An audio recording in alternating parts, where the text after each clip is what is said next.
नमस्ते। आज की हमारी इस खास चर्चा में आपका स्वागत है। देखिए, जब भी दिल से जुड़ी किसी मेडिकल प्रोसीजर की बात आती है ना, तो थोड़ी घबराहट होना बिल्कुल स्वाभाविक है। मेडिकल टर्म्स अक्सर हमें डरा देते हैं। लेकिन आज हम इस डर को बिल्कुल खत्म करने वाले हैं।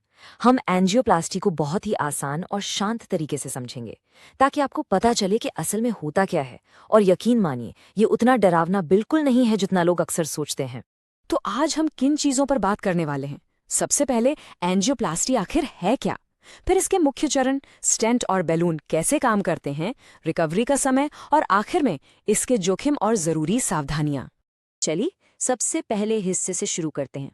एंजियोप्लास्टी क्या है और ये अवरुद्ध धमनियों यानी ब्लॉक्ड आर्टरीज को कैसे खोलती है। अक्सर जब किसी को पता चलता है कि उनके हार्ट की नसों में ब्लॉकेज है, तो दिमाग में सीधे एक बड़ी ओपन हार्ट सर्जरी का ख्याल आता है ना। लेकिन यहीं पर एंजियोप्लास्टी काम आती है। ये एक ऐसा मेडिकल प्रोसीजर है जो आपकी बंद रक्त वाहिकाओं को खोल देता है, और वो भी बिना आपकी छाती को खोले या किसी पारंपरिक सर्जरी के। मतलब बिना किसी बड़े चीर फाड़ के आपका बंद रास्ता साफ हो जाता है। कितनी बड़ी राहत की बात है। इसे थोड़ा और स्पष्ट करने के लिए एंजियोप्लास्टी और बाईपास सर्जरी के बीच के अंतर को समझना जरूरी है। बाईपास एक काफी बड़ी और इन्वेसिव यानी चीर फाड़ वाली सर्जरी है। इसके ठीक उलट एंजियोप्लास्टी बहुत ही कम आक्रामक यानी लेस इन्वेसिव तरीका है। इसका सीधा सा मतलब यह है कि आपके शरीर पर कम तनाव पड़ता है, रिकवरी काफी तेज होती है और आपको बहुत कम शारीरिक तकलीफ से गुजरना पड़ता है। अब आते हैं हमारे दूसरे भाग पर। इस प्रोसीजर के मुख्य चरण क्या हैं? आइए इस पूरे सफर को समझते हैं। देखिए, अनजानेपन का डर सबसे बड़ा होता है, तो चलिए इसे बिल्कुल साफ कर देते हैं। शुरुआत में मुख्य रूप से 3 कदम होते हैं। सबसे पहले डॉक्टर आपकी कमर या कलाई की नस में एक शीत यानी एक बहुत ही छोटी सी ट्यूब डालते हैं। इसके बाद इसी शीत के जरिए एक लंबा, पतला और फ्लेक्सिबल तार, जिसे कैथीटर कहते हैं, उसे सीधे आपके दिल की कोरोनरी धमनियों तक ले जाया जाता है। और तीसरा कदम, उस कैथीटर के जरिए थोड़ी सी एक्सरे डाई इंजेक्ट की जाती है, ताकि अंदर का रास्ता स्क्रीन पर बिल्कुल साफ साफ दिख सके। अब यहाँ पे मरीज का अनुभव बड़ा दिलचस्प होता है।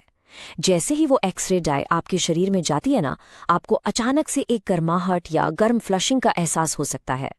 आप शायद एक पल के लिए चौंक जाएं, लेकिन घबराइए मत, ये बिल्कुल नॉर्मल है। ये कोई खतरे की बात नहीं है, बस डाई का असर है जो कुछ ही सेकंड्स में अपने आप गायब भी हो जाता है। और आपको पता है, इस दौरान आप सिर्फ लेटे नहीं रहते, बल्कि आप और आपके डॉक्टर एक टीम की तरह काम कर रहे होते हैं।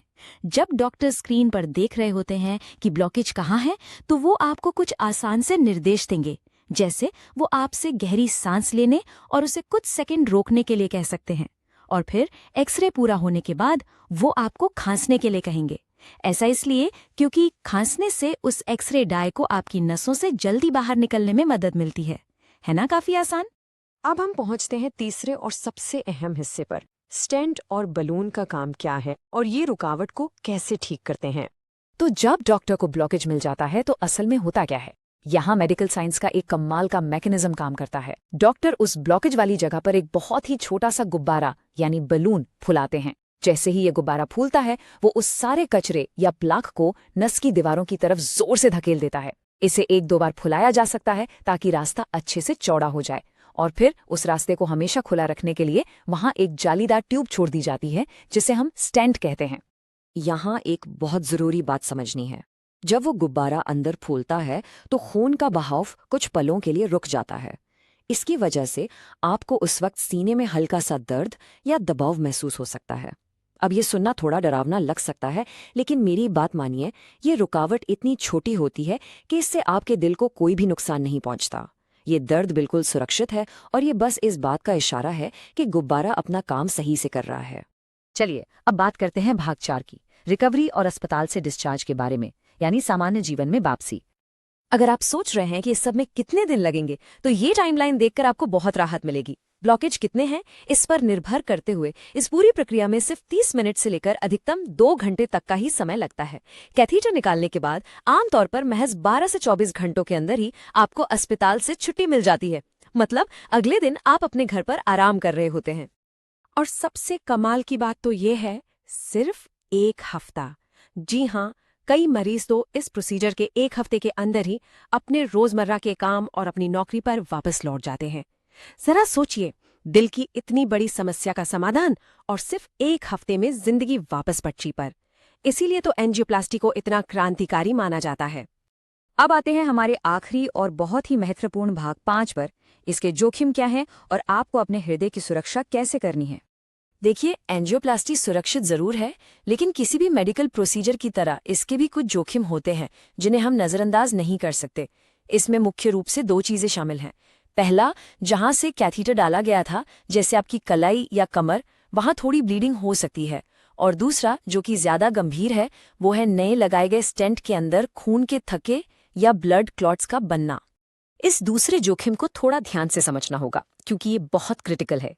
हमारा शरीर उस नए स्टेंट को बाहर की चीज समझकर उस पर खून का थक्का बनाने की कोशिश कर सकता है। अगर ये थक्का बन गया तो ये उस नई खोली गई धमनी को फिर से पूरी तरह ब्लॉक कर सकता है, और अगर ऐसा हुआ तो ब्लड फ्लो अचानक रुक जाएगा, जिससे तुरंत हार्ट अटैक आ सकता है। यह सच में बहुत सीरियस बात है।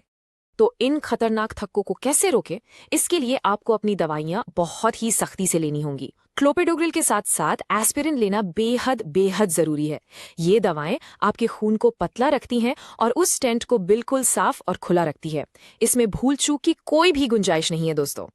तो अंत में सवाल ये है, डॉक्टर ने तो अपनी विशेषज्ञता से आपकी धमनी को खोल दिया, लेकिन क्या आप उसे साफ रखने के लिए अपनी रोजमर्रा की जिम्मेदारी निभाने के लिए तैयार हैं? दवाइयां लेना, सही लाइफस्टाइल अपनाना, ये सब अब आपके हाथ में है। मेडिकल साइंस आपको एक बेहतरीन दूसरा मौका देता है, लेकिन उस मौके का फायदा उठाना पूरी तरह आप पर निर्भर करता है। इस जानकारी से भरी चर्चा में हमारे साथ जुड़े रहने के लिए आपका बहुत बहुत धन्यवाद। अपना और अपने दिल का ख्याल रखिए।